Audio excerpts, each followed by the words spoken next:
actually talking about meditation, we have, I don't know how far you are in the course, but we have different techniques matched to different dosha imbalances.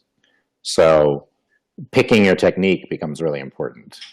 So it's not really like a one size fits all kind of thing. So I try to do that. That's in the course, but I try to match a technique. The other thing is sometimes I do, if it's just like a general getting someone to meditate who wants to meditate, is try out the different techniques. And I do this in a lot of workshops and things I teach too, where I do a bunch of different things and then give people cues on to let them know which one would be better for them.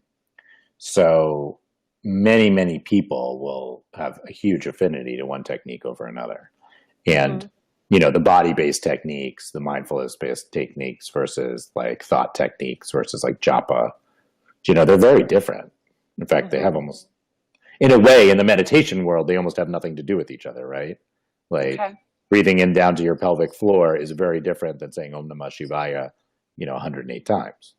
They're not the same. So people come for meditation, but then you're sort of figuring out like, well, what is it that they're going for? So there's that. And then the third thing I would say is that this concept that the Buddhists have of tranquility states, have you heard of? Is that something you've heard of? Well, I guess I would just equate it to kind of dropping into the blissful body sort of thing. Yeah, like the first thing that happens if you're a meditator, like after somewhere between 8 and 20 minutes, you enter the state, which the Buddhists call a tranquility state, which in neuroscience is actually a different brainwave state. And for most, not all, but for most sort of general meditators, for their, you know, for what they're going for, that's what they're looking for.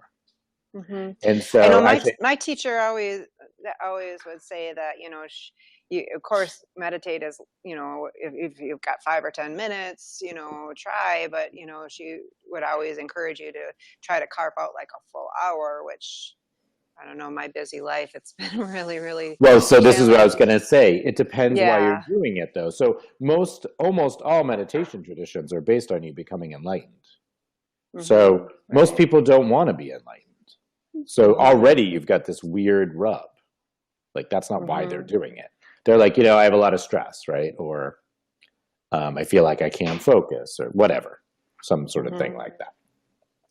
So, or I want to find a little more, you know, peace in my life, a little more space in from my thoughts. Like these are why most beginners meditate, right? Not all, but most.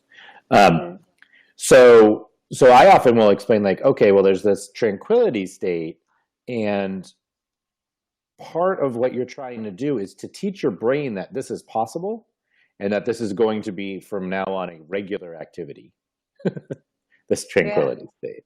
And so once you match a technique, you get them into the technique and ask them to sit long enough where that would be possible, which would 10 minutes is sort of practice. And then I would say somewhere like more like 20 is like a pretty solid, because with practice, you can get into that tranquility state somewhere between 8 and 15 minutes, which means you'll be in it for 5 minutes. Right. And that causes a lot of changes in people's like neuroplasticity, I think. So often if you explain that to people, it's like the bar isn't so high. You know what I mean?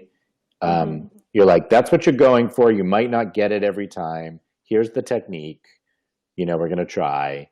Let me know if you sort of feel this lightness in your body, or like you drop in, or like you can breathe again, or however they describe it. And if you're getting there, that's enough, unless it isn't. You know what I mean? Like, and I know that sounds weird because it's sort of goal-oriented, but not everybody's trying to, you know, change themselves that much. Right. And then often from there comes the sort of thirst for more.